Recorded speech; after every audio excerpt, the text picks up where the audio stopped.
अब्दुल्ला बरक। तो आज हम मौजूद हैं किंगरा शरीफ यूनुस होटल है ये किंगरा शरीफ। यूनुस भाई ने बहुत खिदमत की। आज हम फ्री कैंप के लिए आए थे किंगरा शरीफ।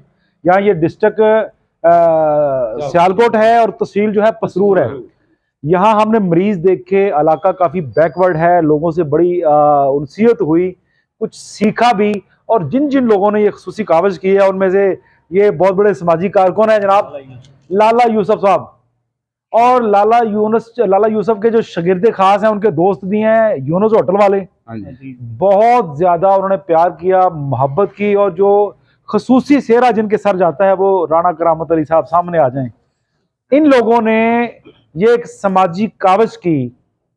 तो मैं अबू अब्दुल्ला, मेरी पूरी टीम, डॉक्टर असद साहब हैं, जब्बार साहब हैं, बूटा साहब हैं, शहजाद साहब हैं, सारे साथी, पूरा क्लिनिक। आज छुट्टी थी, जुमा है, तो हम लोगों ने यहाँ आके अच्छा दिन गुजारा, लोगों की खिदमत की। लोग बहुत महजूज हुए, खुश हुए और हम भी इन पे खुश जा रहे हैं। इन्होंने बहुत ज्यादा हमसे प्यार किया, मोहब्बत की। खुशी की बात यह है कि बंदे माड़े हैं लेकिन जो इन्होंने काम कर दिया ना, बड़े बड़े लोग नहीं करते। और ये जो किंगरा शरीफ का खुसूसी होटल है यूनुस होटल, मेरा आप लोगों से ये एक दरख्वास्त है, एक सजेशन है कि यहाँ आके एक मरतबा जो इस एरिया के लोग हैं किंगरा शरीफ के, यूनुस होटल पे एक मरतबा आके शोरबे वाली हांडी जरूर खा के जाए, आपको पता चल जाएगा कैसे है। बहुत शुक्रिया, बहुत मेहरबानी, मोहब्बतों का शुक्रिया जी। अस्सलाम वालेकुम रहमतुल्लाह।